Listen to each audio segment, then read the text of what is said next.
Au Québec, l'an dernier, 15 000 personnes ont été mordues par des chiens. Le 27 juillet 1986, Emmanuel Cossette, alors âgé de 7 ans, se fait déchirer la joue gauche par le pitbull.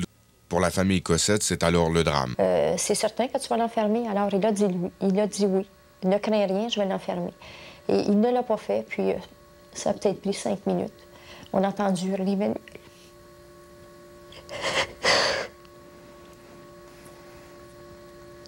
C'était atroce.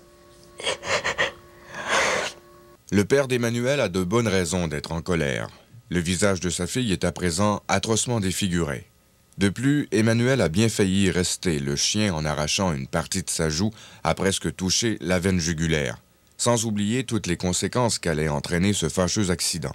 À date, Emmanuel a subi 2 opérations. Elle doit subir une 3e. La première opération consistait, c'était tout de suite après l'accident. Elle a eu une greffe de peau et elle a été réopérée 1 an plus tard. Elle devait avoir une greffe permanente à ce moment-là. Et puis, dû aux soins qu'elle a eus, elle a évité cette greffe-là. Le médecin a pu simplement rapprocher les 2 morceaux de peau et puis c'est une cicatrice au lieu d'une greffe de peau. Et Emmanuel a dû porter une cagoule comme ceci.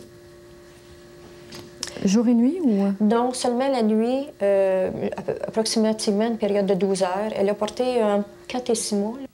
Cela tient du miracle si à présent Emmanuel n'a qu'une légère cicatrice. Si les médecins ont fait leur possible pour sauver son visage, Emmanuel sait qu'elle ne sera plus jamais comme avant. Tu te sens aujourd'hui, tu te sens-tu correct? Moi, je me sens mieux. Puis j'ai un espoir que ça paraîtra plus. Ouais. Ouais. T'as-tu peur que ça paraisse un petit peu? Moi, un petit peu, mais quand j'ai envie de mettre du maquillage, ça ne paraîtra plus. Pour Alain Cossette, l'histoire d'Emmanuel est loin d'être terminée. Il intente une poursuite de 1 million de dollars. Aux États-Unis, il existe une loi sur les chiens considérés potentiellement dangereux. Et cette loi a des dents. Une accusation de meurtre a déjà été portée contre un propriétaire de pitbull. Même si les démarches qu'il a entreprises portent fruit, Alain Cossette avoue qu'il serait davantage heureux s'il existait aussi des lois sévères contre les éleveurs de chiens, et plus particulièrement les fameux éleveurs de pitbull. Ils vont prendre le mâle le plus agressif avec la femelle la plus agressive, puis ils vont faire des petits ensemble. Ils vont prendre ces petits-là, ils vont prendre les plus agressifs du lot, puis ils vont les dresser à devenir encore plus agressifs avec des techniques vraiment incroyables, telles mettre un morceau de viande dans le milieu de la pièce, puis envoyer les 2 chiens dessus, puis là, ils vont prendre le plus agressif du lot. Il faut dire qu'ils n'auront pas nourri le chien pendant 3 jours, mais pour les rendre encore plus agressifs. Là, ils vont prendre le plus agressif, puis ils vont prendre la femelle la plus agressive, puis ils vont encore les accoupler ensemble. Ce qui fait que, année après année, génération après génération, c'est toujours les tempéraments les plus agressifs, ce qui fait une race agressive comme ça se peut plus. Ces éleveurs de pitbull désirent à tout prix avoir des animaux agressifs pour les combats de chiens.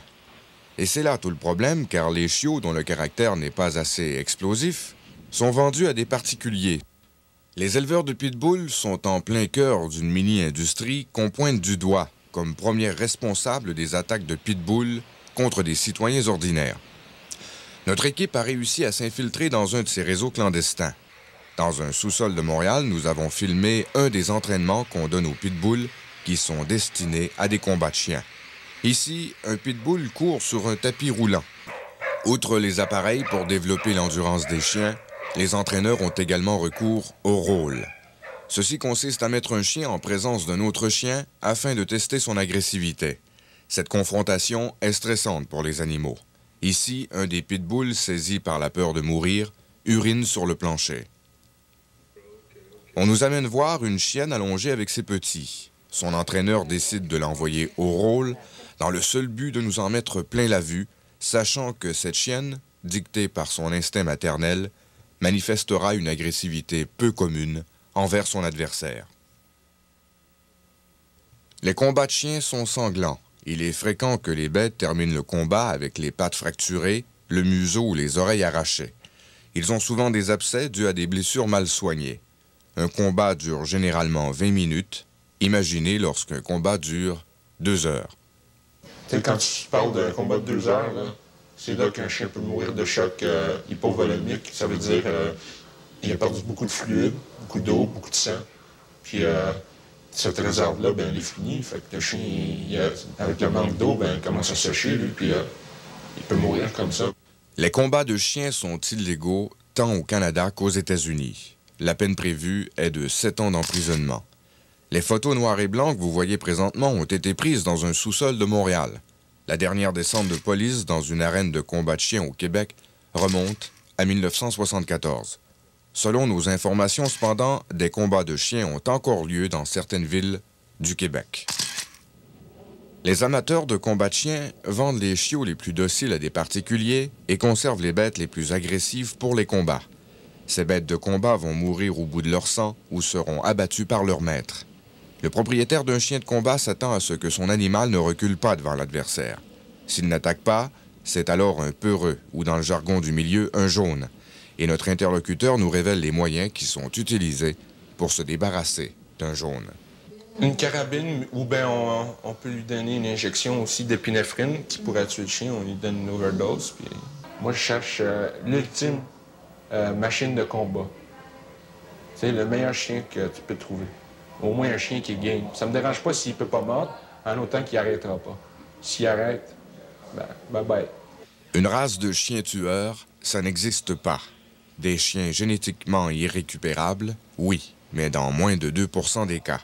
Selon Louis McCann, spécialiste en comportement animal à la SPCA, les médias ont peut-être injustement mis le pitbull au banc des accusés. Par ses caractéristiques physiques, le pitbull est effectivement un animal ou un chien qui est très dangereux.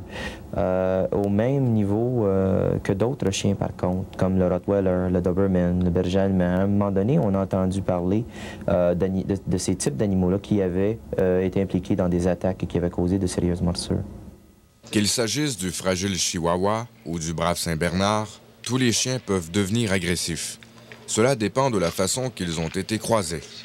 Même si c'est par un pitbull que sa fille s'est fait défigurer, Alain Cossette n'a pas une dent contre cette race de chien. À ses yeux, le pitbull serait un tout autre animal s'il était entre les mains d'éleveurs plus consciencieux. On prend les pitbulls, on décide d'éliminer les plus agressifs, génération après génération, qu'on prenne les plus gentils, puis qu'on croise les plus gentils ensemble, qu'on accouple les plus gentils ensemble. Dans 15 générations, peut-être 20 générations, on se retrouverait avec une race de chiens qui deviendrait le meilleur ami de l'homme.